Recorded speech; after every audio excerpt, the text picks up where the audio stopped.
నమస్కారం. City cable CPC న్యూస్కి స్వాగతం. ముందుగా ముఖ్యాంశాలు.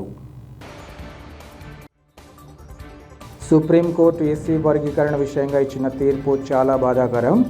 నిరసన కార్యక్రమంలో రాష్ట్ర మాల మహానాడు రాష్ట్ర ప్రధాన కార్యదర్శి తాళ్లపాక వినోద్ కుమార్ వెల్లడి.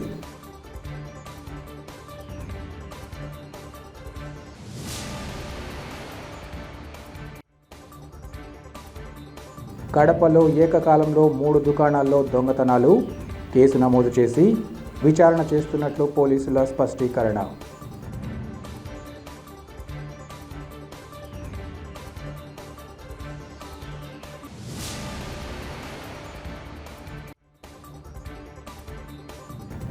ఇసుక కొరత తీర్చడంతో పాటు సంక్షేమ మండలి బోర్డును పునరుద్ధరించి భవన నిర్మాణ కార్మికులను ఆదుకునే చర్యలు చేపట్టాలి.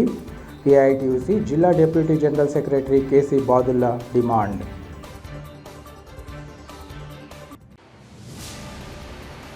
పెన్షన్ పెంపుతో అవతాతల మొహంలో సంతోషం నింపిన ఘనత రాష్ట్ర ముఖ్యమంత్రి చంద్రబాబు నాయుడుకే దక్కుతుందని టీడీపీ మైనార్టీ నాయకులు లయన్ పఠాన్ ఖాదర్ బాషా అమానుల్లాలు తెలిపారు. కడప నగరంలోని 27వ డివిజన్ గౌస్ నగర్లో ఖాదర్ బాషా అమానుల్లాల ఆధ్వర్యంలో పింఛన్ల పంపిణీ కొనసాగింది. ఈ సందర్భంగా వారు మాట్లాడుతూ తెలుగుదేశం పార్టీ జాతీయ అధ్యక్షులు నారా చంద్రబాబు నాయుడు ముఖ్యమంత్రిగా బాధ్యతలు చేపట్టిన వెంటనే ఇచ్చిన మాటకు కట్టుబడి పింఛన్ మొత్తాన్ని పెంచారన్నారు. అంతేకాకుండా 2 నెలల బకాయిలను సైతం పింఛన్ లబ్ధిదారులకు అందజేయడం జరిగిందన్నారు. ముఖ్యమంత్రి తీరుతో అవ్వతాతలందరూ సంతోషంగా ఉన్నారని వారు తెలిపారు. అలాగే గత ఎన్నికల సందర్భంగా ఇచ్చిన హామీల అమలులో భాగంగా త్వరలోనే అన్న క్యాంటీన్లను ప్రారంభించడం, మహిళల ఆర్టీసీ బస్సుల్లో ఉచిత ప్రయాణానికి వీలు కల్పిస్తారన్నారు. అలాగే మహిళల ఇబ్బందులను గుర్తించి ఉచిత సిలిండర్లను అందజేసే పథకం కూడా అమలుకు కసరత్తు కొనసాగుతుందన్నారు. చంద్రన్న సంక్షేమ ప్రభుత్వాన్ని ప్రతి ఒక్కరూ ఆశీర్వదించాలని ఈ సందర్భంగా వారు కోరారు. ఈ కార్యక్రమంలో సచివాలయ సిబ్బంది ఇంకా లబ్ధిదారులు పాల్గొన్నారు. పింఛన్ భరోసా కార్యక్రమము నిర్వహించినాము.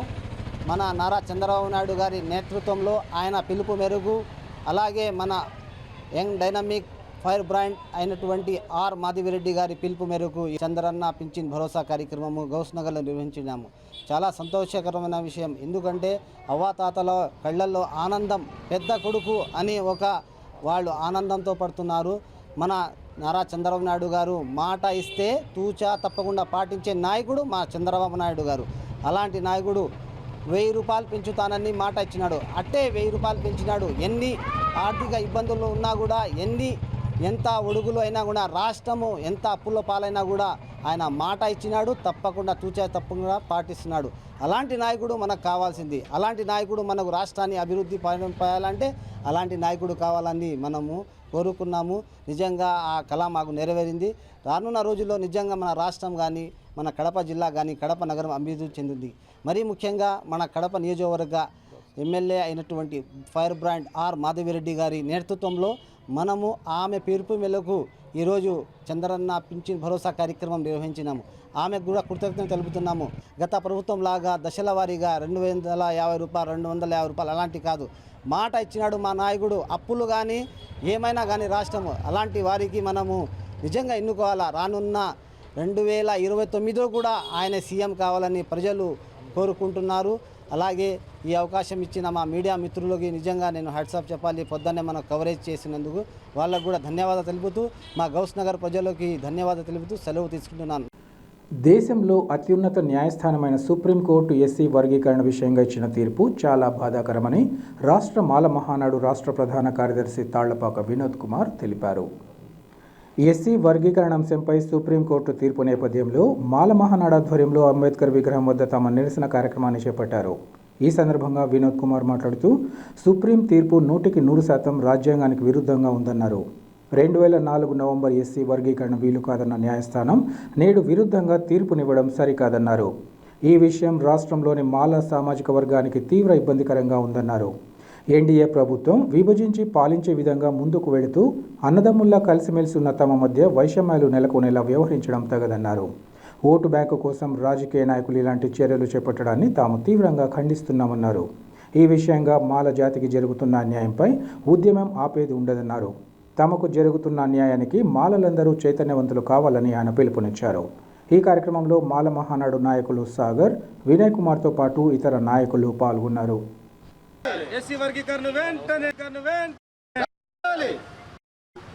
ఈరోజు కార్యక్రమం ఏమిటంటే నిన్నటి రోజున సుప్రీంకోర్టు ఇచ్చినటువంటి తీర్పు చాలా బాధాకరమైన విషయము. ఎస్సీ వర్గీకరణ అనేది సుప్రీంకోర్టు 100% రాజ్యాంగాన్ని వ్యతిరేకించి అమలు చేస్తుంది. ఇదే సుప్రీంకోర్టు అంటే దేశంలో అత్యున్నతమైన న్యాయస్థానం. అటువంటి న్యాయస్థానము 2004 నవంబర్లో ఎస్సీ వర్గీకరణ చేయడానికి వీలు కాదు అని చెప్పారు. కానీ అదే సుప్రీంకోర్టు ఇప్పుడు ఎస్సీ వర్గీకరణ చేస్తున్నాము, రాష్ట్రానికి మేము అధికారం ఇస్తున్నాము అని చెప్పడంలో మేము మాల మహానాడు తరపున రాష్ట్రంలోని మాలలందరము చాలా బాధపడుతున్నాము. ఎందుకంటే ఈ ఎన్డీఏ ప్రభుత్వము విభజించి పాలించాలనే ప్రయత్నిస్తుంది. అన్నదమ్ములుగా ఉన్నటువంటి మాకు గొడవలు పెట్టి వారి ఓటు బ్యాంకుని పెంచుకోవాలని చూస్తుంది. మేము గలమెత్తుతున్నాము. మాల మహానాడు తరపున ఎంత దూరమైనా పోతాము. ఎందుకంటే సుప్రీంకోర్టు రాజ్యాంగాన్ని వ్యతిరేకిస్తుంది. సుప్రీంకోర్టు అన్నది రాజ్యాంగానికి లోబడి ఉండాలి తీర్పు. కానీ అలా లేకుండా కేంద్ర ప్రభుత్వం, కేంద్రంలో ఉన్నటువంటి అధికారులు ఎలా చెప్తే అలా తీర్పునిస్తున్నారు. ఈ ఉద్యమాన్ని మేము ఇంతటితో ఆపేది ఉండదు. కడపలో ఏకకాలంలో 3 దుకాణాల్లో దొంగతనం జరగడం నగరవాసుల్లో కలకలం రేపింది. నగరంలోని రాజీవ్ మార్గ్లో గత అర్ధరాత్రి సోనో విజన్ పక్కన గల కాంప్లెక్స్లోని కిరాణా, సిమెంటు దుకాణాలతో పాటు సమీపంలోని సెలూన్ షాపు పైకప్పు పీకి దొంగలు దుకాణాల్లోకి చొరబడ్డారు. ఈ సంఘటనలో నగదుతో పాటు సిగరెట్లు చోరీకి గురయ్యాయి. విషయం తెలుసుకున్న 1 టౌన్ పోలీసులు సంఘటన జరిగిన తీరుపై ఆరా తీసి విచారిస్తున్నారు. సీసీ కెమెరాల్లో దొంగతనానికి సంబంధించిన దృశ్యాలను పరిశీలిస్తున్నారు. మొత్తం మీద దుకాణాల్లో బాధితులు ఎంతమేర నష్టపోయారనే విషయంగా అంచనా వేస్తున్నారు. ఈ మేరకు పోలీసులు కేసు నమోదు చేసి దర్యాప్తు చేస్తున్నామని వివరించారు. ఈ క్రమంలో బాధితులు పోగొట్టుకున్న తమ సొమ్ము తిరిగి అందేలా చూడాలని కోరుతున్నారు.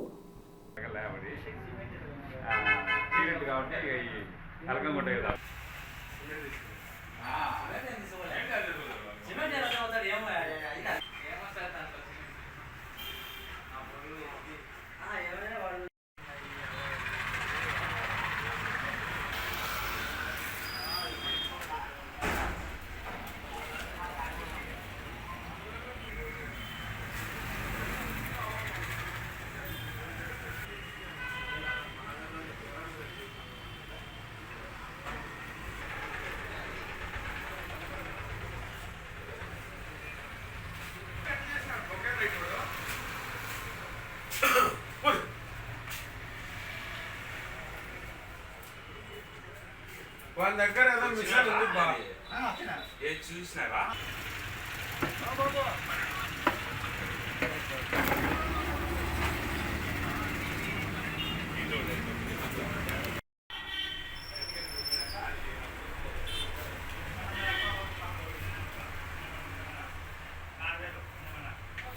రాజీవ్ మార్గ్ ఎదురుగా సెలూన్ షాపు, ఒక ఫ్యాన్సీ అంగడి, తర్వాత సిమెంట్ అంగడి, ఈ 3 అంగళ్ళలో అర్ధరాత్రి పైన రేకులు పోసి దొంగ లోపలికి వచ్చేసి డబ్బులు, కొన్ని సిగరెట్ ప్యాకెట్లు, ఫ్యాన్సీ సిగరెట్ ప్యాకెట్లు, అమౌంట్, షాప్లో ఒక 25,000 దాకా అమౌంట్ తీసుకొని పోయినారు. ఏ షాప్లోనా? కటింగ్ షాప్లో, తర్వాత ఫ్యాన్సీ స్టోరు, సిమెంట్ అంగడి. సీసీ కెమెరాలు ఉన్నాయి. సీసీ కెమెరాలో కూడా రికార్డ్ అయింది. దొంగలు కూడా కనపడుతున్నాడు. పోలీసులు చూసినారు, కనుక్కుంటాం లేని విధంగా చెప్పినారు. దీనికి ఏదన్నా మాకు న్యాయం చేయాల్సిందిగా కోరుతున్నాం. చక్రాపేట మండలం సురభి పంచాయతీ నాగులగొట్టపల్లెలో గల మండల ప్రాథమిక పాఠశాల మరమ్మతు పనులు చేపడతామని మండల విద్యాశాఖ అధికారి తెలిపారు. పాత నాగులగుట్టపల్లెలో గతంలో నిర్మించిన మండల ప్రాథమిక పాఠశాల శిథిలావస్థకు చేరుకుంది. దీన్ని గమనించిన సురభి గ్రామ ఉప సర్పంచ్ దాసరి ఆంజనేయులు వెంటనే చక్రాపేట మండలం Telugudesam party incharge Tallapalli Maheshwarareddy Chakrapeta MEO దృష్టికి తీసుకెళ్లారు. పాఠశాలకు వెళ్లి పై పెచ్చులు ఊడిన దాన్ని పరిశీలించి అక్కడే పనిచేస్తున్న ఉపాధ్యాయుడు శ్రీనును విషయం అడిగి సమస్య తెలుసుకున్నారు. ఈ పాఠశాల పై పెచ్చులు ఊడిపడుతుండటంతో విద్యార్థుల తల్లిదండ్రులు ఆందోళన చెందుతున్నారు. ఇటువంటి తరుణంలో వెంటనే నూతన భవన నిర్మాణాన్ని చేపట్టాల్సిన అవసరం ఉందని ఉప సర్పంచ్ పేర్కొన్నారు.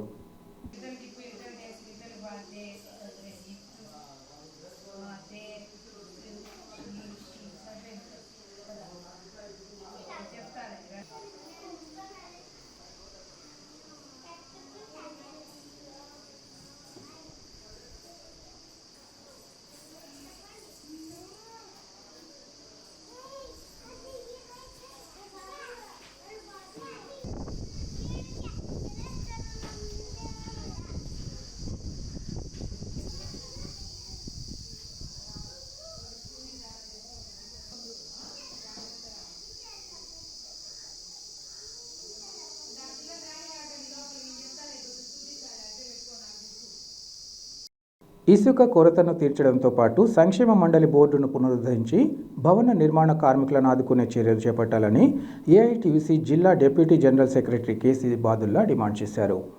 ఈరోజు స్థానిక రవీంద్రనగర్లోని భవన నిర్మాణ కార్మికుల భవనంలో భవన నిర్మాణ కార్మిక సంఘం జిల్లా ప్రధాన కార్యదర్శి లింగన్న సారథ్యంలో సమావేశాన్ని నిర్వహించారు. ఈ సందర్భంగా కేసీ బాదుల్లా మాట్లాడుతూ ఇటీవల జరిగిన సార్వత్రిక ఎన్నికల అనంతరం అధికారంలోకి వచ్చిన చంద్రబాబు నాయుడు ప్రభుత్వం నూతన ఉచిత ఇసుక పాలసీ తీసుకొచ్చేలా రీచ్లను అందుబాటులో లేని కారణంగా ఇసుక దొరకని పరిస్థితి నెలకొందన్నారు. ఇసుక మాఫియా మాత్రం బ్లాక్ మార్కెట్లో ఇసుకను తరలించి సొమ్ము చేసుకుంటుందన్నారు. ఇసుక నూతన పాలసీ కొత్త సీసాలో పాత సారా మాదిరి ఉందని ఆరోపించారు. ఇసుక రీచ్లలో ఎక్కడే గానీ కెమెరాలు లేకపోవడంతో నదుల నుంచి రీచ్ల వరకు తోలిన ఇసుక ఎక్కడికి పోతుందో అర్థం కాని పరిస్థితి నెలకొందన్నారు. ఇసుక మాఫియాపై ఉక్కుపాదం మోపాలని, బ్లాక్ మార్కెట్ను అరికట్టాలని డిమాండ్ చేశారు. గత ప్రభుత్వంలో నిర్వీర్యమైన భవన నిర్మాణ సంక్షేమ మండలి బోర్డును పునరుద్ధరించి కార్మికుల సంక్షేమం కోసం కృషి చేయాలని విజ్ఞప్తి చేశారు. ఈ కార్యక్రమంలో భవన నిర్మాణ కార్మికులు బ్రహ్మయ్య, రంగ, రాముడు, నరసింహ తదితరులు పాల్గొన్నారు.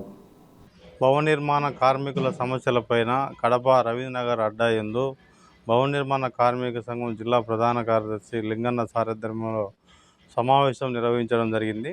ప్రధానంగా ఈరోజు రాష్ట్రంలో అధికారంలోకి వచ్చిన చంద్రబాబు ప్రభుత్వం నూతన ఇసుక పాలసీ తీసుకురావడం జరిగింది. అది జిల్లాలలో కూడా ఈ పాలసీ మూలంగా ఇసుక కొరత ఏర్పడింది. దీని మూలంగా భవన నిర్మాణ కార్మికులకు పనులు దొరక్క ఇంటి దగ్గరే ఉండి అప్పులు సొప్పులు చేసి కుటుంబాన్ని పోషించుకునే పరిస్థితి నెలకొనింది. ఇసుక మాఫియాపై ఉక్కుమాదం మోపి ఇసుకను అందరికీ అందుబాటులో తీసుకువచ్చామని చెప్పినటువంటి చంద్రబాబు నాయుడు ప్రభుత్వం గత 50 రోజులుగా కొత్త పాలసీలో వచ్చిన తర్వాత ఈ ఇసుక తోడేదానికి స్టాక్ పాయింట్కు తేడా ఉందని చెప్పి, అలాగే ఎక్కడే కానీ ఈ ఇసుక రీచ్ల వద్ద కెమెరాలు నిర్వహించినట్టు పరిస్థితి ఉంది. పాత సీసాలో కొత్త సారా సందంగా ఈరోజు ఇసుక మాఫియా యథేచ్ఛగా కొనసాగుతోంది. దీనిపై జిల్లాలో మానిటరింగ్ నిర్వహించి ఉక్కుపాదం మోపి ఇసుకను అందరికీ అందుబాటులో తీసుకురావాలని చెప్పి ఏఐటీసీగా విజ్ఞప్తి చేస్తున్నాం. ఇసుక రీచ్లు విరివిగా తెరిచి అందరికీ అందుబాటులో ఇసుకను తెచ్చేందుకు రాష్ట్ర ప్రభుత్వం, జిల్లా కలెక్టరు ఆ వైపు ఆలోచన పెట్టాలని చెప్పి ఏఐటీసీగా విజ్ఞప్తి చేస్తున్నాం. వార్తలు ముగించే ముందు ముఖ్యాంశాలు మరోసారి. సుప్రీంకోర్టు ఎస్సీ వర్గీకరణ విషయంగా ఇచ్చిన తీర్పు చాలా బాధాకరం. నిరసన కార్యక్రమంలో రాష్ట్ర మాల మహానాడు రాష్ట్ర ప్రధాన కార్యదర్శి తాళ్లపాక వినోద్ కుమార్ వెల్లడి.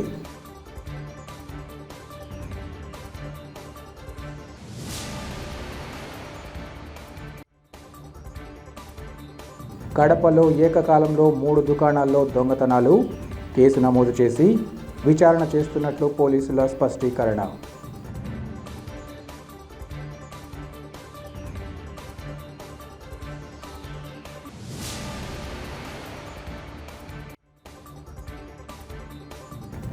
ఇసుక కొరత తీర్చడంతో పాటు సంక్షేమ మండలి బోర్డును పునరుద్ధరించి భవన నిర్మాణ కార్మికులను ఆదుకునే చర్యలు చేపట్టాలి. ఏఐటీయూసీ జిల్లా deputy general secretary KC Badulla demand.